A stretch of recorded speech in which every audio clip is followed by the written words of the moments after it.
أبا عبد الله يا أبا عبد الله.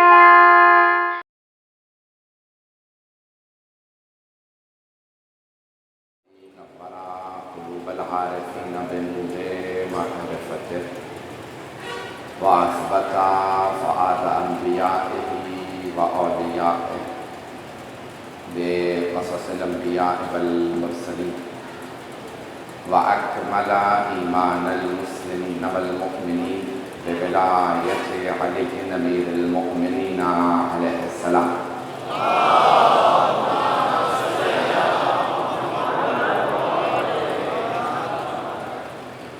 والصلاة والسلام والتحية والإكرام على أفضل الموجودات العبد المؤيد والرسول المسدد المصطفى الأمجد المحمود الأحمد أعني أبا القاسم محمد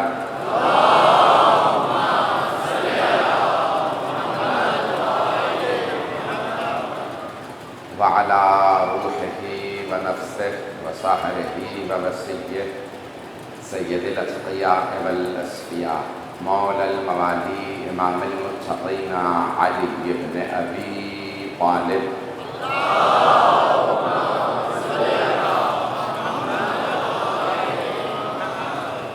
وعلى أوصيائه لا سيما بقية الله في الأرضين روحي وأرواح العالمين لتراب مقدمه الفداء واللعنة الدائمة على أعدائهم أجمعين من الآن إلى قيام يوم الدين. أما بعد فقد قال علي عليه الصلاة والسلام أنصف الله وأنصف الناس من نفسك ومن خاصتك ورعيتك صلوات على محمد وعلى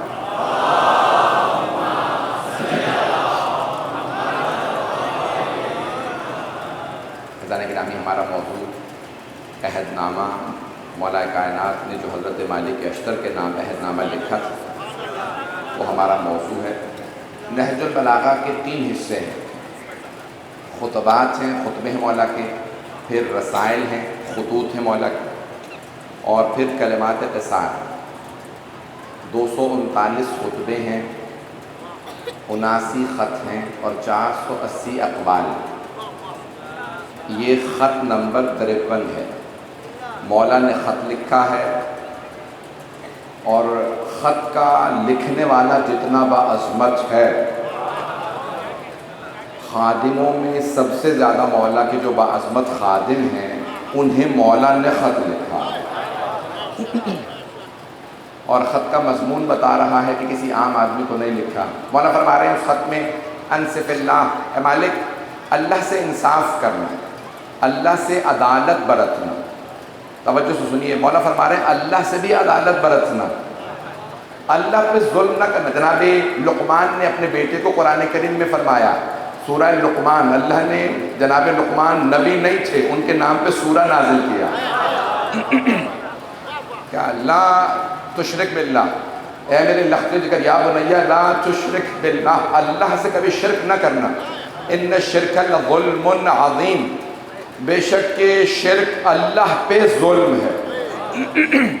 مولا امیر فرما رہے ہیں انصف اللہ، اے مالک اللہ سے انصاف کرنا۔ جناب لقمان نے کہا تھا اللہ پہ ظلم نہ کرنا، مولا امیر فرماتے ہیں اللہ سے انصاف کرنا۔ اللہ سے انصاف یہ ہے جیسا حق ہے ویسی عبادت کرو، عبادت کر کے جتلاؤ نہیں۔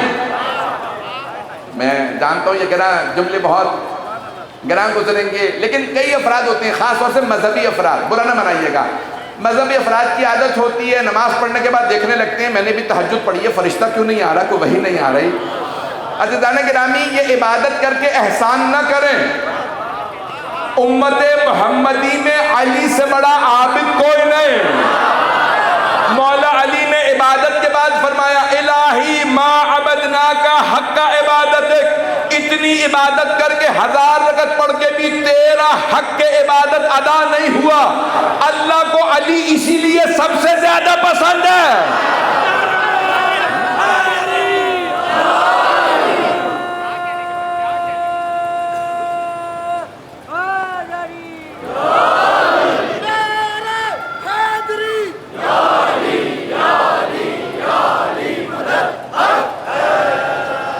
توجہ فرما رہے ہیں گرامی؟ کہ مولا عبادت کرنے کے بعد یہ نہیں کہتے پروردگار دیکھ میں نے تیری 1000 رکعت نماز پڑھی ہے، میں نے سارے یتیموں میں رات میں کھانا بانٹا ہے، بیواؤں کی کفالت کی ہے، میری حکومت میں کوئی بھوکا نہیں سویا۔ توجہ، اتنی عبادت کر کے، اتنی عدالت رائج کر کے مولا نے احسان نہیں جتلایا، اسی لیے علی علی ہے۔ اگر میرے جملے پہنچ جائیں جانے گرامی، مولا امیر کی عظمت اس لیے اللہ کی نگاہوں میں اتنی زیادہ کہ علی سے بڑا عابد کوئی نہیں، اور عبادت کے بعد ایک مرتبہ کبھی نہیں کہا میں نے عبادت کی ہے۔ جانے گرامی جملوں کو سنیے گا، انصف اللہ، اے مالک اللہ سے انصاف کرنا، حق ادا نہ کر سکے کوئی نہیں کر سکتا ہم میں سے، ہم غیر معصوم، ہم گنہگار ہیں، مولا معصوم ہے، عصمت کبریٰ کی فائز۔ جہاں انبیاء علیہ السلام سرور کائنات کی حدیث سن لیجیے، میں جانتا ہوں میرا مشترک مجمع ہے، مجھے پورا احساس ہے، شیعہ سنی دونوں ہیں، میرے بھائی، میرے تمام کے تمام منتظمین بھی سب سن رہے ہیں جو ہمارے شیعہ نہیں ہیں، لیکن سن لیجیے، سرور کائنات کی حدیث ہے، اگر میرا بھائی یحییٰ ابن زکریا، نبی یحییٰ، تمام انبیاء میں حضرت یحییٰ کا زہد مشہور تھا، زہد سمجھتے ہیں؟ یعنی دنیا نہیں چاہیے، جتنی بھی دنیا ملی بانٹ دے، نہیں، جناب یحییٰ نے کہا میں دنیا لوں گا ہی نہیں۔ توجہ، دنیا کو دیکھیں، جملے کو سنیے گا، میرے جوان، میرے بچے، میرے بھائی، میرے بزرگ سب غور کریں گے، میری بہنیں، میری بیٹیاں، سب سے میری درخواست ہے، جناب یحییٰ، جناب زکریا فرماتے تھے، جناب عیسیٰ، دونوں جناب یحییٰ، جناب عیسیٰ خالداد بھائی، تو جناب عیسیٰ فرماتے تھے جب بھی میں یحییٰ کو دیکھتا ہوں تو لگتا ہے جنت ہے ہی نہیں، مسلسل گریہ کرتے رہتے تھے، آنکھوں کے نیچے زخم تھے، اور جناب یحییٰ کہتے تھے جب میں عیسیٰ کو دیکھتا ہوں لگتا ہے جہنم ہے ہی نہیں۔ چھٹے امام سے پوچھا دونوں نبیوں میں سے کس کی روش آپ کو زیادہ پسند ہے؟ یعنی صحیح دونوں ہیں، غلط ہو تو نبی ہی نہیں۔ لوگ پریشان ہیں، دونوں نبی ہیں، یحییٰ بھی عیسیٰ بھی۔ صادق اہل محمد سے اصحاب نے پوچھا مولا آپ کو عیسیٰ یحییٰ میں سے کون زیادہ پسند؟ کا عیسیٰ۔ کا کیوں؟ یحییٰ کا اتنا زہد تھا کہ عیسیٰ نے گنہگاروں کو بھی جینا سکھا دیا۔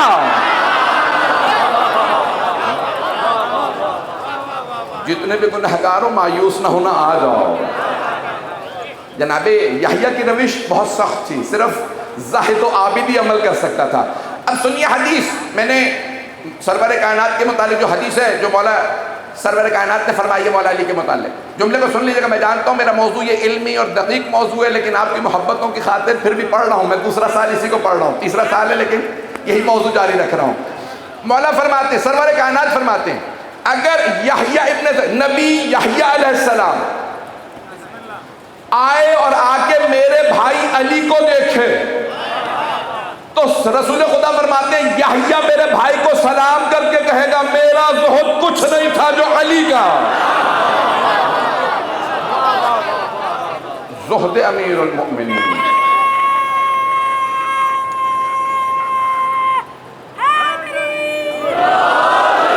اذان گرامی، کچھ نہ ہونا اور سب کچھ ہو کے لٹانا، یہ صرف مولا کائنات کا کمال ہے۔ مشکل کشاں لقب کسی اور کو نصیب نہیں ہوا، میں جملہ کہہ گیا ہوں بھئی، ایک ہی مشکل کشاں ہے کائنات میں۔ توجہ، اللہ نے اسی لیے علی کو ہی مشکل کشاں کہا۔ اتنی دنیا علی کے قدموں میں تھی، جوڑا کچھ نہیں، کپڑے نئے نہیں بنائے، لٹا کے۔ کوئی سائل علی کے دروازے سے خالی نہیں گیا۔ میں جانتا ہوں میرے یہ جملے بہت بہت سخت ہیں، مولا دوبارہ سن لیجیے، فرماتے ہیں انصف اللہ، اللہ سے انصاف کرنا، وانصف الناس، لوگوں سے انصاف کرنا، عدالت کو قائم کرنا، لوگوں پہ ظلم نہ کرنا۔ آج کچھ سخت باتیں کہوں گا اور مجھے پورا احساس ہے مختلف یہاں پہ ذہنی فکر بچے بھی موجود ہیں، جوان بھی ہیں، بزرگ بھی ہیں، ہر طبقہ موجود ہے، میرے لیے بڑا مشکل ہے لیکن میں پھر بھی پورا پڑھوں گا، بہت معذرت کے ساتھ سب پڑھوں گا یہ میں آج، تو میرا تھوڑا سا ساتھ دے دیجیے گا، جس محبت سے دیکھ رہے ہیں اسی محبت سے سنیے گا سب لوگ۔ اذان گرامی، اب انصاف کیا ہے؟ ایک آدمی بادشاہ ہے، اس کے پاس بے انتہا دولت ہے، رعایا کے پاس کچھ نہیں ہے، تو کوئی وہ بادشاہ سلامت ہے، ان کے پاس سب کچھ ہے، وہ صدر صاحب ہیں، وزیر اعظم صاحب ہیں، ان کے پاس سب کچھ ہے، پیسہ تھا تبھی وزیر اعظم صاحب بن گئے وہ. میں پاکستان کی بات نہیں کر، میں کلی بات کر رہا ہوں. عزیزان گرامی کوئی حکمران بن گیا، کوئی بادشاہ بن گیا، پیسہ تھا بن گیا، میرے پاس نہیں ہے، میں غریب ہوں، فقیر ہوں. توجہ عزیزان گرامی، مولا فرما رہے ہیں اگر کبھی کوئی حاکم بن جائے، چاہے بادشاہ بنے، چاہے صدر بنے، چاہے وزیر اعظم بنے، یا چاہے خلیفہ، اب پہنچ گیا، چلیے گا، کسی کوئی بھی اپنے آپ کو ٹائٹل دے لو، جب عہدے پہ آ گئے تو سمجھ لو جب رعایا کو کوئی حق دو گے احسان نہ جتلانا. توجہ، جب کچھ بھی حق دو گے احسان نہ جتلانا. اللہ نے تمہیں انہی کے لیے دیا تھا.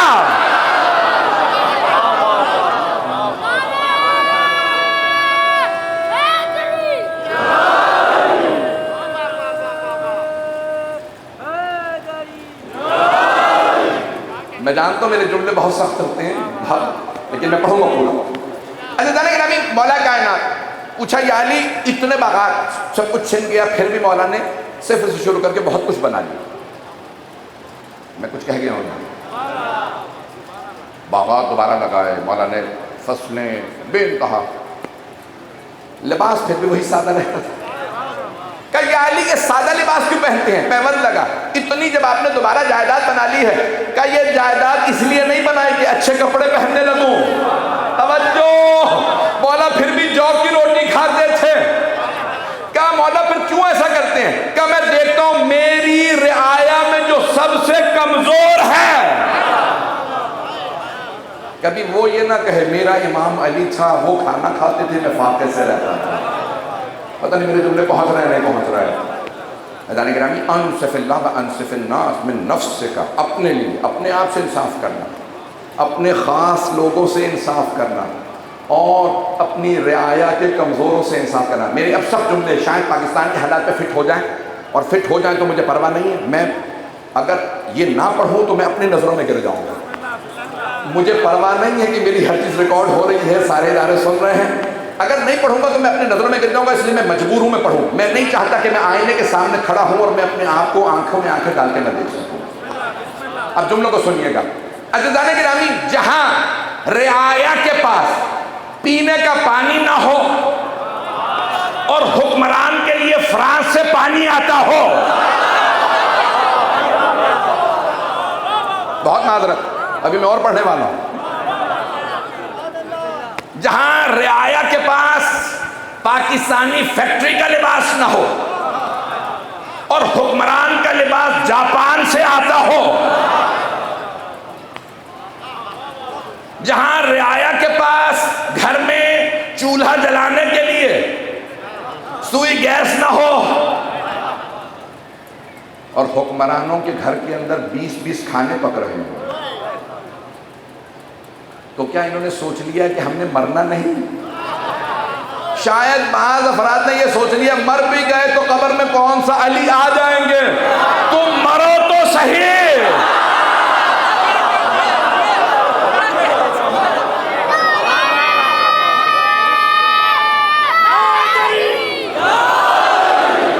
میرا تبلیغی موضوع ہے، بہت سے لوگ کہہ رہے تھے مولانا بھائی میرا جو موضوع میں اسی کو جاری رکھوں گا.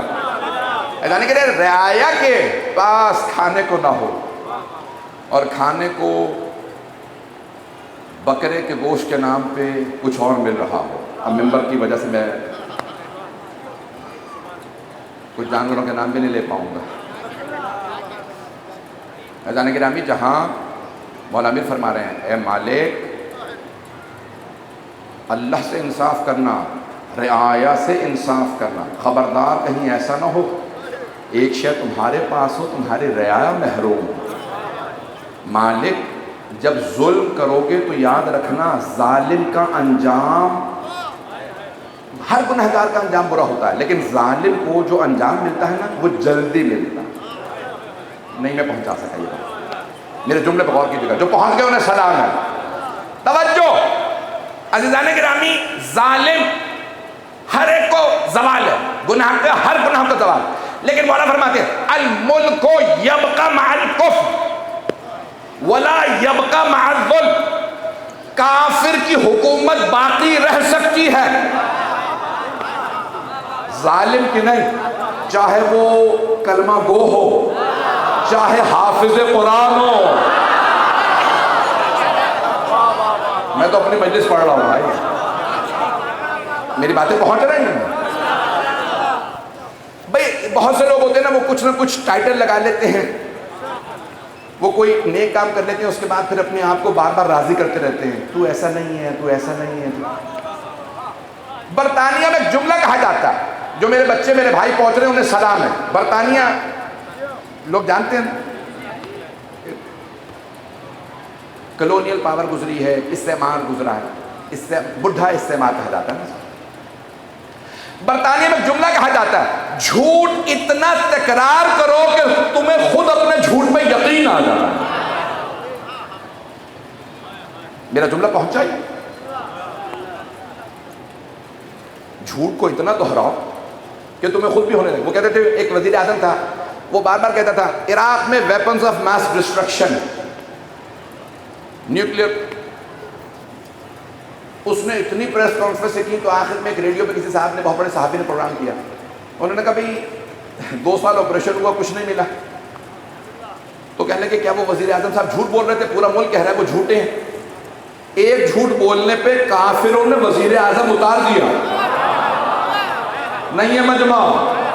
برطانیہ میں بسنے والے کافر ہیں، 90% سے زیادہ لوگ کافر. توجہ، 90% سے زیادہ آبادی کافروں کی. وزیر اعظم کو اتار دیا ایک جھوٹ پہ. او مسلمانوں، کہیں تمہیں جھوٹ کی عادت تو نہیں ہو گئی؟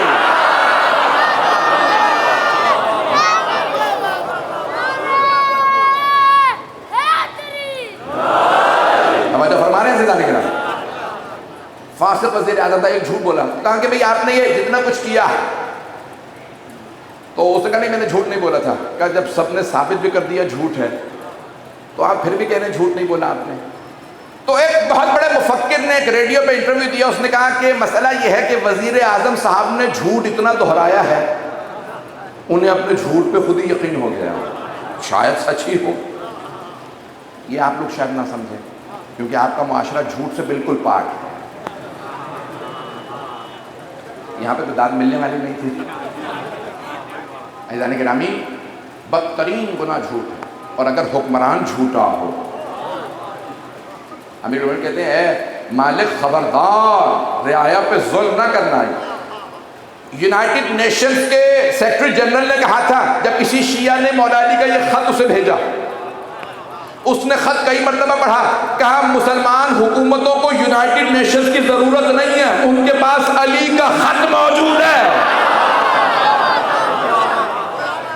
عزیزان گرامی، ہم ایک ایسے امام کے ماننے والے ہیں.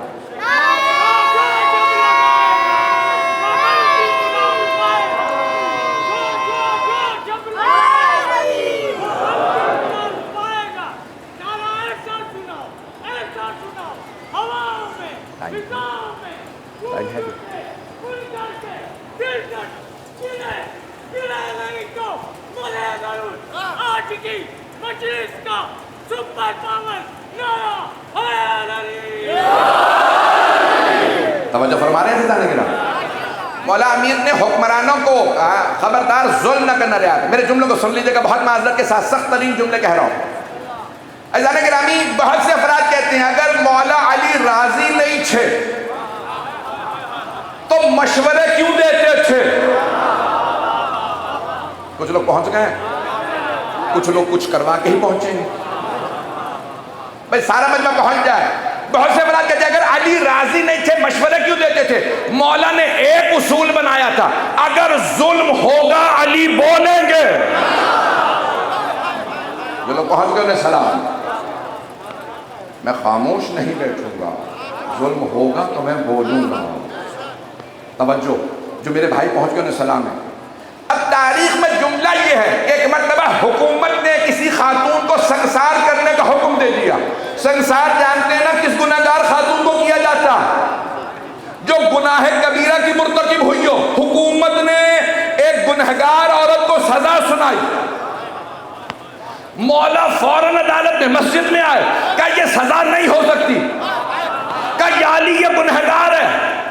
مولا نے کہا ہے، لیکن بچہ جو شکم میں ہے وہ گنہگار نہیں۔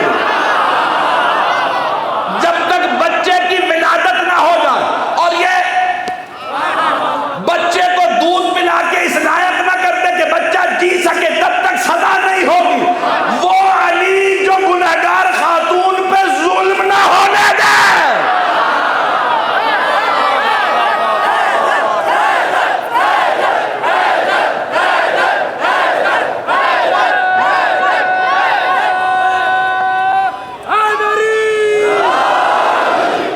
میرے جملے پہنچ رہے ہیں؟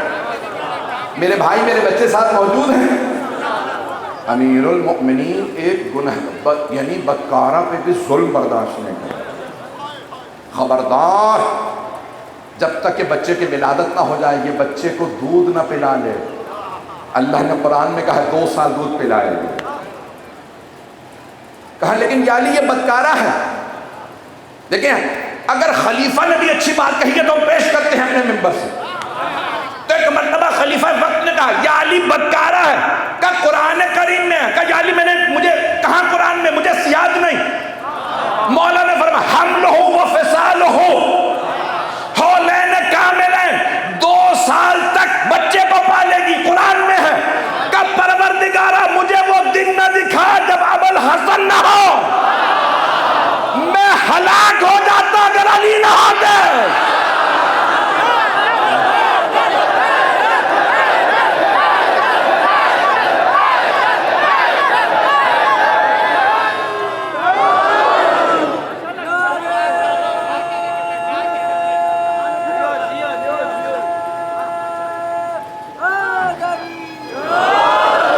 توجہ فرمانے ہیں میں جانتا ہوں آج بارش ہوتی رہی ہے، موسم ویسا نہیں ہے، لیکن جس محبت سے آپ سن رہے ہیں، ہم کون کہتا ہے خلفاء کا ذکر نہیں کرتے؟ جب خلیفہ نے خود فرما دیا یا ابوالحسن، ابوالحسن تو جانتے ہیں نا، حسن کے بابا، پروردگارہ مجھے وہ دن نہ دکھا جب میں رہ جاؤں ابوالحسن نہ ہو۔ تو ان کے چاہنے والوں نے فوراً پوچھا حضور ابوالحسن نہ ہو اور آپ رہ جائے کیوں؟ کہا یہ مشکل فیصلوں میں کون ساتھ دے گا؟ پتہ نہیں لوگ پہنچ رہے نہیں پہنچ رہے۔ کہا میرے ان فیصلوں میں کون مجھے سمجھائے گا، کون سکھائے گا؟ میں یہ غلط فیصلے کرتا رہتا ہوں۔ اور علی آ کے تشریح کرتے رہے، 70 مقامات پہ خلیفہ وقت نے دہرایا لولا علی، اگر علی نہ ہوتے تو میں ہلاک ہو جاتا۔ عزیزان گرامی، مولا کائنات اس لیے مشورہ دیتے ہیں کہ مولا کہتے ہیں کہ جو کوئی بھی آ جائے مجھے پرواہ نہیں، کیونکہ امت محمدی ہے۔ جملے کو سنیے گا، ہاتھ جوڑ کے پیش کر رہا ہوں، کوئی تعصب سے نہ سنیں اس حدیث نبوی کو، شیعہ سنی دونوں کتابوں میں موجود ہے۔ سرور کائنات نے فرمایا تھا انا وعلی ابوا ہذہ الامہ، میں اور علی اس امت کے باپ ہیں۔ امت اولاد ہے نہیں ہے مجمع، ساری امت قیامت تک آنے والی ساری امت صحابہ سمیت سارے صحابہ، تابعین، تبع تابعین، محدثین، علماء، مفسرین، ساری امت اولاد نبی و علی باپ۔ ابھی بھی مجمع نہیں ہے۔ اللہ نے قرآن میں فرمایا وَقَضَىٰ رَبُّكَ أَلَّا تَعْبُدُوا إِلَّا إِيَّاهُ وَبِالْوَالِدَيْنِ إِحْسَانًا۔ او مسلمانوں، اللہ کی عبادت کرنا اور اپنے دونوں باپ کبھی نافرمانی نہ کرنا۔ اب اگر کوئی علی کی نہ مانے اس نے نبی کی نہیں مانے، جو نبی کی نہ مانے وہ رضی اللہ نہیں ہو سکتا۔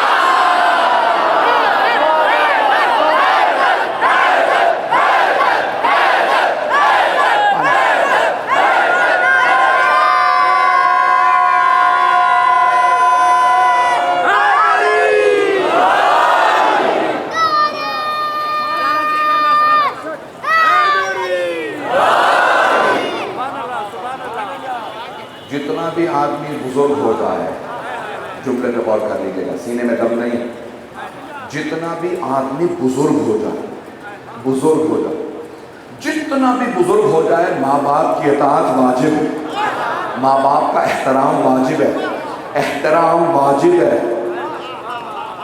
کوئی بوڑھا بھی ہو جائے تو بوڑھے پہ بھی باپ کا احترام واجب ہے، اور اگر کسی جوان کو پیغمبر کہہ دیں کہ امت کا باپ ہے تو پھر یہ نہ کہنا کوئی بزرگ تھا علی جوان تھے، علی جوان ہو کے بھی باپ تھے۔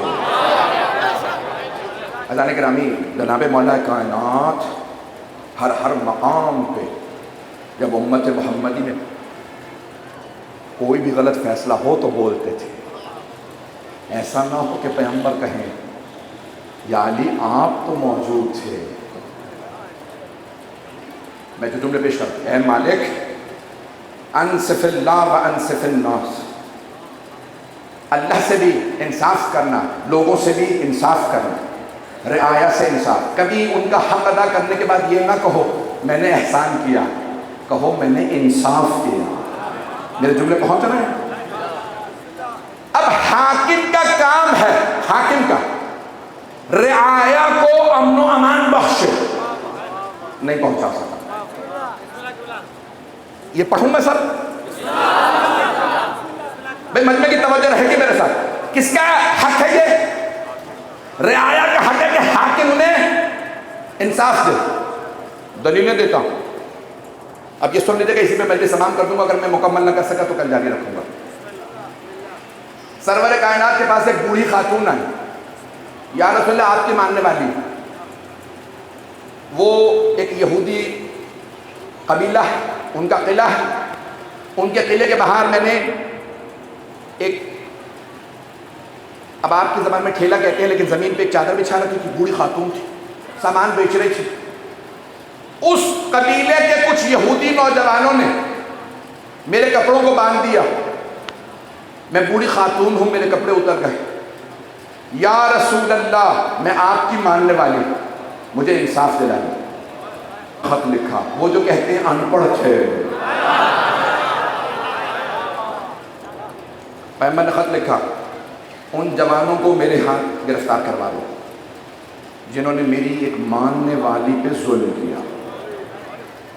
میں نے کیا بتایا کون تھی؟ غریب فقیر نادار بوڑھی خاتون جو سڑک کے اوپر سامان بیچتی تھی، نہ دکان تھی نہ ٹھیلا تھا۔ کتنی غریب ہے؟ میرے جو بھائی میرے بزرگ پہنچے انہیں سلام، یعنی غریب ترین مسلمان معاشرے کی خاتون، بوڑھی خاتون آ کے جملہ کہتے ہیں یا رسول اللہ میں آپ کی ماننے والی ہوں، ظلم ہوا، آپ نے خط لکھا ان نوجوانوں کو جنہوں نے اس خاتون پہ ظلم کیا میرے حوالے کرو۔ انہوں نے خط لکھا، آپ جانتے نا یہودی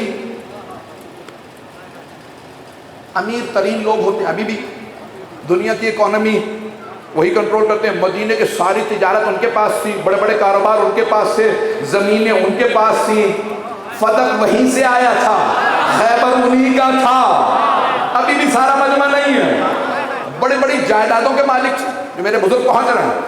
تو انہوں نے لکھا ہم امیر زادے نواب زادے، جملہ کیا ہے، اس فقیر خاتون سے معافی مانگیں گے، محمد کو لکھ دو یہودی کا کوئی بچہ بھی اس خاتون سے معافی نہیں مانگے گا۔ رسول خدا نے دوسرا خط لکھا، کہا میں سچا نبی ہوں، جو لوگ پہنچ رہے ہیں انہیں سلام، صادق نبی ہوں، سچا نبی ہوں، جب میں نے کہا ہے گرفتار کروا دو میرے حوالے کر دو، میں جھوٹ نہیں کہہ رہا ہوں، وہ اور ہوں گے جو دکھاوے کے لیے بیان دے دیتے ہوں گے، پتہ نہیں لوگ پہنچ رہے نہیں۔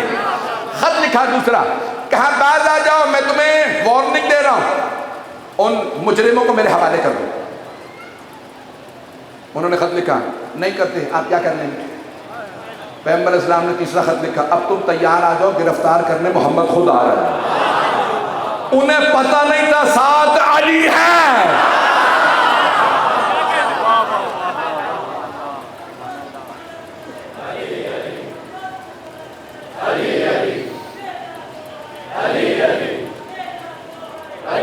ٹائم دیکھو بیٹا،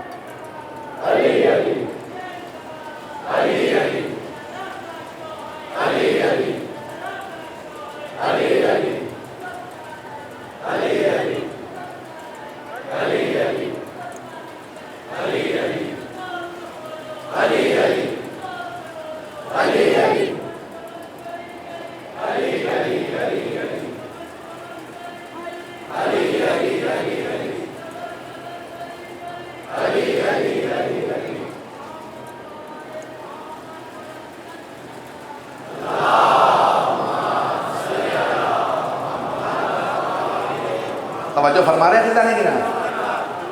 پیغمبر اسلام نے تیسری وارننگ دی، انہیں تحدید کیا کہ بھئی تیار ہو جاؤ، میں خود سزا آ کے دوں گا۔ پورا وہ غزوہ سب کے ذہنوں میں ہے۔ پیغمبر پہنچے، پیغمبر نے کہا اب میں یہاں پہ فوج کے ساتھ آ گیا ہوں۔ انہوں نے دیکھا چھوٹی سی فوج ہے۔ توجہ عزیزان گرامی، ابرہہ ہاتھیوں پہ آیا تھا۔ ہاتھی کو عربی میں کہتے ہیں فیل، اونٹ کو کہتے ہیں جمل۔ ابھی بھی لوگ نہیں پہنچ رہے، لوگ ہاتھیوں اونٹوں پہ سوار ہو کے آتے تھے ڈرانے، پیغمبر پیدل آئے علی کے ساتھ، لوگ پہنچ رہے ہیں انہیں سلام۔ گرامی پیغمبر سلام آئے، ان کے اس قلعے کے باہر کھڑے ہوئے، کون نوجوانوں کو میرے حوالے کر دو جنہوں نے میری اس ماننے والی بوڑھی خاتون کی توہین کی۔ سر انہوں نے کہا نہیں دیتے کہ یا علی۔ توجہ، تفصیل کے لیے وقت نہیں ہے اور میرے سینے میں طاقت ہے کہ بھئی یہ غزوہ بنی قینقاع اور یہ پوری جو تاریخ ہے اٹھا کے دیکھ لیجئے، 27 غزوات ہیں۔ پیغمبر اسلام نے کہا سب کو جسے بلانا ہے بلا لو، سزا دے کے جاؤں گا۔ وہ پیغمبر جو ایک بوڑھی خاتون پہ ظلم برداشت نہ کریں۔ توجہ، وہ خاتون کوئی عالمہ فاضلہ نہیں تھی، ماننے والی عام سی مومنہ تھی، اور اگر سیدۃ النساء العالمین ہو۔ میرے جملے پہنچ رہے ہیں؟ تو حبیب خدا کیا برداشت کریں گے؟ آپ نے سزا دی، سزا دوں گا۔ آج تک یہودی کہتے ہیں محمد نے 10 مرتبہ یہودیوں کو علی کے ہاتھوں پٹوایا۔ پتہ نہیں پہنچ رہے، نہیں پہنچ رہے۔ ظالم جب بھی سر اٹھائے گا تو ظالم کا سر توڑنے کے لیے یا علی کھڑے ہوں گے یا علی کے ماننے والے۔ ابھی بھی مجمع نہیں ہے۔ ہر دور میں دیکھ لیجئے 57 اسلامی ممالک ہیں، 57، بولنے والے 5 ہی ہیں، 5 پنجتن کے غلام ہیں۔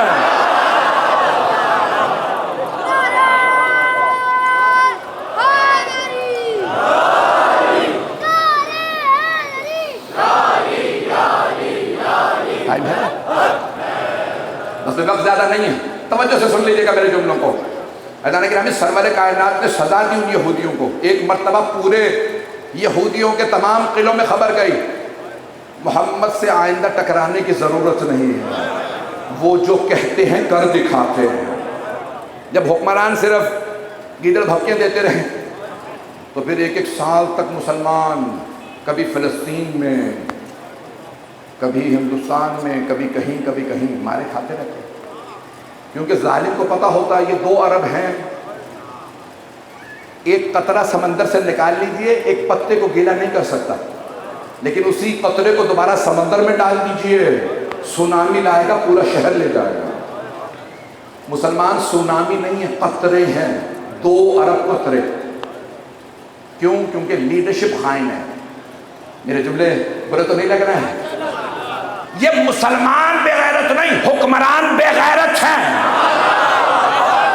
آج بھی تم ہمیں آواز دو گے، یہاں غیرت مند بیٹھے ہیں، حسین کو ماننے والا بے غیرت ہوتا ہی نہیں ہے۔ پہنچ رہے ہیں؟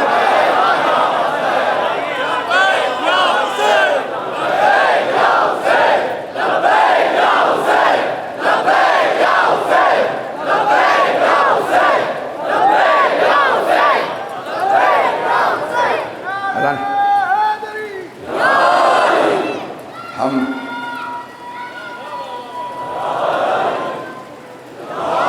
جانے کے رامی ممکن ہی نہیں ہے کہ کوئی محمد و آل محمد علیہ السلام کا ماننے والا ہو اور اس میں غیرت نہ ہو۔ ہم آج تک مولا سجاد کی غیرت کی وجہ سے روتے ہیں۔ میں کل جاری رکھوں گا۔ مجھ سے برادران نے کہا کہ مومنین نے کہا کہ جس طرح سے کل تفصیل سے مسائل پڑھے تھے، ہر شب میں تفصیل سے ہی پڑھیے گا۔ اللہ نے گرامی، ہم مولا سجاد سے پوچھا مولا شہادت تو آپ کی میراث ہے، آپ کیوں اتنا کیا کرتے ہیں؟ تو آپ نے فرمایا منحال شہادت ہماری میراث ہے، لیکن ماؤں بہنوں پھوپھیوں اور بیٹیوں کے ساتھ درباروں میں جانا بازاروں میں جانا رسیوں اور چادروں کے بغیر یہ ہماری میراث نہیں ہے۔ منہال نے سوال کیا سب سے سخت وقت کہاں آیا؟ تو مولانا نے فرمایا الشام، الشام، الشام۔ مولا بازار تو کوفے میں بھی تھا، تو فرمایا کوفے کا باز سجایا نہیں گیا تھا۔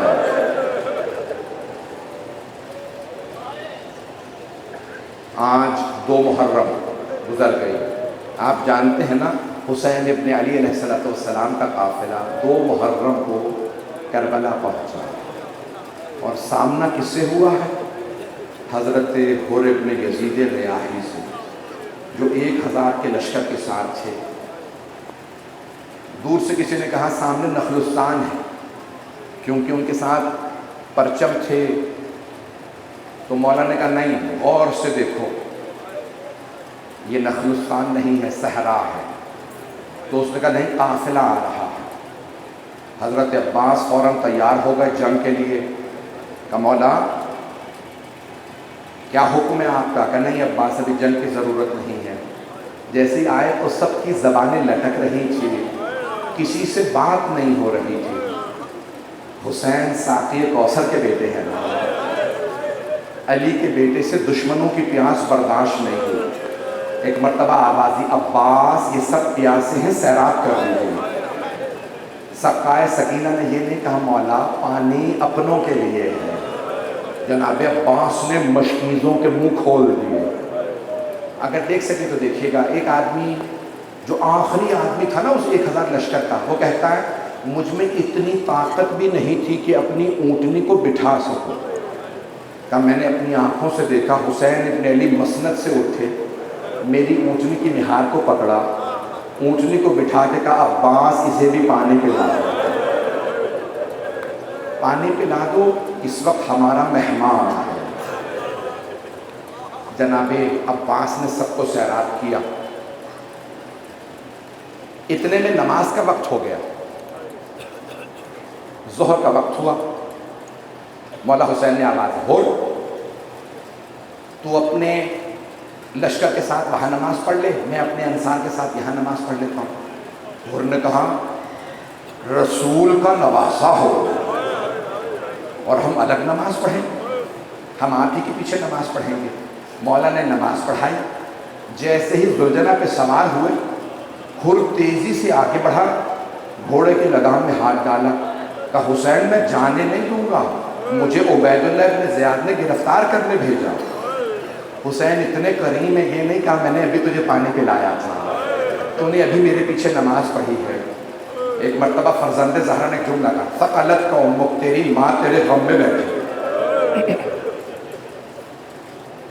سب علماء کہتے ہیں کہ مولا اپنے علم امامت سے جانتے تھے حر شہداء کربلا میں میرا ساتھ دے گا، پھر کیوں کہا تیری ماں تیرے غم میں بیٹھی؟ تمام علماء نے لکھا مولا نے حر کو سوچنے پہ مجبور کیا۔ اگر دیکھ سکے ہاتھ جوڑ کے کیلومیٹر دیکھے گا، میں تفصیل سے مسائل پڑھوں گا۔ کیا کیا جناب حر نے؟ لجام فرس میں ہاتھ ڈال رکھا، جیسے ہی مولا حسین نے کہا نا پشت زلجنہ سے ثقلت قوم، تیری ماں تیرے غم میں بیٹھی، جناب حر نے کچھ کہنا چاہا پھر رک گئے۔ کہا حسین اگر عراق میں، پورے عراق میں کوئی اور میری ماں کا نام لیتا تو میں یہی جملہ پلٹا دیتا، لیکن حسین میں مجبور ہوں، آپ کی ماں فاطمہ ہے۔ مولا حسین نے کیا سوچنے پہ مجبور کیا؟ حر سوچ کس پہ ہاتھ اٹھانے لگا؟ یہ حسین فاطمہ کا لال ہے۔ 2 محرم کو حضرت حر نے سوچنا شروع کیا، حر کس پہ ہاتھ اٹھائے گا، کس پہ تیر چلائے گا، کسے نیزہ مارے گا؟ یہ حسین، یہ علی اکبر، وہ علی اصغر، یہ بیبیاں، یہ فاطمہ کی نسل ہے۔ کیسے یہ جملے پہنچاؤں آپ تک؟ 9 محرم کو شیعہ سنی مقتل میں سب نے لکھا ہے، طبری تک نے لکھا ہے۔ ایک مرتبہ حر آئے، حضرت حر کہاں؟ عمر سعد کے پاس۔ اے عمر سعد، مجھے اتنا بتا دے کیا کل واقعا جنگ ہوگی؟ عمر سعد نے جملہ کہا، اور ایسی جنگ ہوگی ہم ان کے سر قلم کر دیں گے، ہاتھوں کو کاٹ دیں گے، ان کے لاشوں پہ گھوڑے دوڑا دیں گے۔ جناب حر کے ہاتھ پاؤں کانپنے لگے۔ خیمے سے باہر نکلے، ایک آدمی نے پوچھا، حر اگر کوئی پوچھتا نا لشکر یزید میں سب سے بہادر کون ہے تو ہم آپ کا نام لیتے، آپ 72 سے ڈر گئے۔ حر ڈرنے کی ضرورت نہیں ہے، یہ بھوکے پیاسے ہیں، ان کے پاس پانی نہیں ہے پینے کو، اس گرمی میں بھی ان کے بچے تک پیاسے ہیں۔ جناب حر کے آنسو بہنے لگے، کہا میں 72 سے نہیں، فاطمہ تو زہرا سے بہت ڈرتا ہوں، مجھے فاطمہ کی بددعا نہیں چاہیے، میں جناب سیدہ سے بہت ڈرتا ہوں۔ یہ سیدہ کے چھوٹے چھوٹے پوتے پوتیاں آوازیں دے رہے ہیں، العطا، ہائے پیاس، ہائے پیاس۔ ہاتھ جوڑ کے کہہ رہا ہوں اگر دیکھ سکے دیکھیے گا، نہیں تو آنکھیں بند کر کے کربلا چلیے۔ جناب حر نے ایک آدمی کو دیکھا اپنے گھوڑے کو لے جا رہا ہے فرات پہ، بھئی آپ ہی نے کہا تفصیل سے پڑھیے گا۔ تو جناب حر نے ایک مرتبہ سوال کیا، کہاں جا رہے ہو؟ اس نے کہا، حر دیکھتے نہیں گرمی کتنی زیادہ ہے، میں اپنے گھوڑے کو پانی پلانے جا رہا ہوں۔ جناب حر نے رو کے کہا، جانور تو پانی پی رہے ہیں اور آل رسول پیاسی ہے۔ اچانک کسی بچی کی آواز آئی، العطا۔ جناب حر کا بدن کانپنے لگا۔ بس ایک مرتبہ جناب حر چلے، بیٹے نے آواز دی، علی بن حر نے، بابا کہاں جا رہے ہیں؟ کہا بیٹا میں جہنم سے نکل کے جنت میں جا رہا ہوں۔ کہا بابا جنت کہاں ہے؟ کہا بیٹا جنت حسین کے پاس ہے۔ کہا بابا پھر مجھے بھی ساتھ لے چلیے۔ کہا بیٹا چلو۔ بھائی آیا، بعض علماء نے لکھا 4 لوگ جناب حر اور ان کے ساتھ 3 افراد گئے، غلام سب ساتھ چلے۔ کہا چلو میرے ساتھ، حسین ابن علی کی بارگاہ میں چلیں، معافی مانگتے ہیں، توبہ کرتے ہیں۔ جب جانے لگے نا تو ایک مرتبہ آواز دی، بیٹا میرے ہاتھوں کو باندھ دے۔ کہا بابا کیوں؟ کہا ان ہاتھوں نے حسین کی سواری کے لگام میں ہاتھ ڈالا تھا، گنہگار ہاتھ ہے، یہ مجرم ہاتھ ہے۔ بیٹے نے ہاتھ باندھے، پھر دیکھے گا میری طرف، بیٹا میری آنکھوں پہ پٹی باندھ دے۔ بابا کیوں؟ کہا میں نے ان آنکھوں سے حسین کو دیکھا تھا، یہ آنکھیں مجرم ہیں۔ پھر ایک مرتبہ جناب حر رونے لگے، کہا جب میں نے حسین سے اونچی آواز سے کلام کیا تھا نا تو حسین نے کہا لین کلامک یا شیخ، حر آرام سے بات کر، تو اکیلا ہے، میرے ساتھ میری بہنیں ہیں۔ زینب و ام کلثوم نے کبھی کسی کو مجھ سے اونچی آواز سے بات کرتے نہیں سنا، میری بہنوں کی بددعا نہ لے، یہی اجڑ جائے گا۔ ایک مرتبہ جناب حر روتے ہوئے چلے، بس بھائی پڑھوں گا سارے مصائب کو۔ جیسے جناب حر چلے نا، جناب سید الشہداء نے آواز دی، عباس ہمارا مہمان آ رہا ہے، آپ خود استقبال کے لیے جائیے۔ آپ سب جانتے ہیں نا لشکر یزید پہ حضرت عباس کا بہت روب تھا، مولا عباس کے نام سے سپاہی کانپتے تھے، ہمیں عباس سے لڑنا پڑے گا۔ جناب حر کے کانوں میں آواز آئی کوئی چل رہا ہے، جناب عباس بہت قداور تھے، جب چلنے لگے نا تو آواز، جناب حر نے بیٹے سے پوچھا بیٹا کون آ رہا ہے؟ کہا بابا عباس ابن علی آ رہا ہے۔ کہا بیٹا عباس ابن علی سے کہو ہم لڑنے نہیں توبہ کرنے آ رہے ہیں۔ جناب حر کے بیٹے نے کہا اے عباس ابن علی، میرے بابا توبہ کے لیے آ رہا ہے۔ جناب عباس نے آواز دی، حر میں استقبال کے لیے آ رہا ہے، سلام اس حر پہ جس کا استقبال عباس کرے۔ اجرکم اللہ، اجرکم اللہ۔ بس بھائی 5 سے 7 منٹ کی زحمت دوں گا، زیادہ سے زیادہ 10 منٹ۔ ایک مرتبہ جناب حر پہنچے، جناب عباس نے بازو پکڑا، آئے اور لائے، کہا حر پٹی کھولی، آنکھیں کھولو، سامنے مولا حسین۔ اب ضرور دیکھیے گا میری طرف۔ جیسے ہی ہاتھوں کی رسیاں کھلی، آنکھوں کی پٹی، جناب حر نے آنکھوں میں آنکھیں نہیں ڈالی، اپنے آپ کو قدموں میں گرائے، پاؤں کو چوم کے ایک سوال کیا، یا حسین حل لی من توبہ، کیا مجھ جیسے کی بھی توبہ قبول ہو سکتی ہے؟ جناب حر سمجھ گئے تھے توبہ کا وقت گزر گیا، میں جہنمی ہوں۔ مولا حسین نے دونوں بازو پکڑے، حر کو اٹھا کے سینے سے لگایا، حر جا تجھے میں نے معاف کیا، حر میری ماں فاطمہ نے معاف کیا۔ اور میرے بابا علی نے تجھے معاف کیا، اور میرے نانا رسول خدا نے معاف کیا، اور میرے اللہ نے آپ کو معاف کر دیا۔ جناب حر رونے لگے، کہا فجر کا وقت تھا، فجر کے بعد آئے تھے، کہا حسین اگر آپ نے واقعی دل سے معاف کر دیا ہے نا تو میری ایک درخواست ہے، ایک مرتبہ مجھے اپنی بہنوں سے معافی مانگنے دیں۔ آپ نے مجھ سے کہا تھا آرام سے بات کر، میں نے آپ کی بہنوں کو رلایا تھا، میں معافی مانگنا چاہتا ہوں۔ مولا حسین نے آواز دی عباس زینب کے خیمے کے باہر حر کو لے جاؤ، یہ معافی مانگنے۔ جناب حر نے زرہ پہن رکھی تھی، خول پہن رکھا تھا، گھوڑے پہ سوار ہوئے اور بلند آواز سے ایک مرتبہ آواز، اے عصمت تطہیر کی پروردہ بیویو، اے نبی کی نواسیو، اے فاطمہ کی بیٹیو، اے علی زادیو، میں آپ کا مجرم ہوں، مجھے معاف کر دیجیے۔ اگر دیکھ سکے تو دیکھیے گا۔ ایک جملہ کہا، جناب حر رونے لگے، کہا روز قیامت اپنی ماں فاطمہ سے میری شکایت نہ کیجیے گا۔ ایک مرتبہ سب بیویوں کے رونے کی آواز آئی، جناب حر نے اپنے آپ کو گھوڑے سے گرایا، سر سے خول اتارا، سر میں مٹی ڈالنے لگے، سر پہ ماتم کرنے لگے، اور ایک جملہ کہا، حر تو نے دوسری مرتبہ فاطمہ کی بیٹیوں کو رلایا۔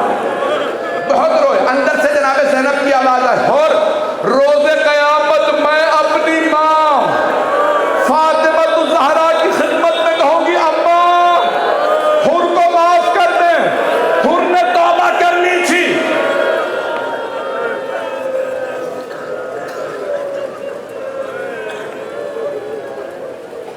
اجرکم اللہ، اجرکم اللہ۔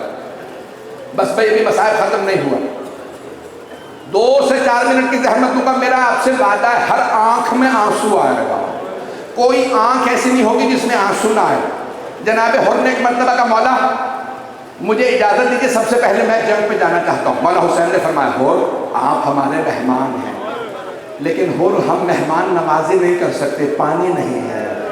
جناب حر دوبارہ رونے لگے، کہا مولا اب پانی کی بات نہ کیجیے گا،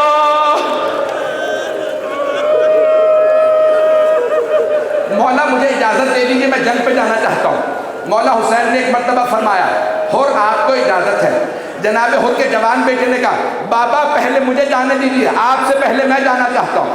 جناب حر نے ایک مرتبہ بیٹے کو دیکھا، جانتے ہیں نا جوان بیٹے پہ بڑا باپ کو ناز اور محبت ہوتی ہے، فرمایا بیٹا چلے جائیے، آپ پہلے چلے جائیے، ایسا نہ ہو کہ مجھے مرتا دیکھیں آپ حسین کا ساتھ چھوڑ دیں۔ جناب حر کا بیٹا تازہ دم آیا تھا، پانی پی کے آیا تھا نا، حملہ کیا، سب سے لڑنے لگا، لیکن وہاں پوری فوج تھی، بیٹا اکیلا تھا۔ ایک ملعون نے جناب حر کے بیٹے کے سر میں گرز مارا، جیسے گرز لگا نا بیٹے نے آواز دی بابا میری مدد کو آئیے، میں گھوڑے سے گر گیا ہوں۔ جناب حر نے سنا نا میرا بیٹا گر گیا، اپنے گھوڑے کو ریڑھ لگائی، تیزی سے آگے بڑھے، جیسے ہی بیٹے کے لاشے میں پہنچے دیکھا مولا حسین پہلے سے موجود۔ مولا نے حر کے بیٹے کا سر زانو پہ رکھا اور پیار کر رہے ہیں۔ جناب حر نے کہا مولا آپ نے زحمت کیوں کی، میرا بیٹا تھا میں لاشا اٹھا لیتا، مولا یہ غلام زادہ، مولا آپ سید و سردار، مولا ہٹ جائیے میں لاشا اٹھا لوں گا، مولا آپ پیاسے ہیں لاشا نہیں اٹھے گا، میں بیٹے کا لاشا اٹھا لوں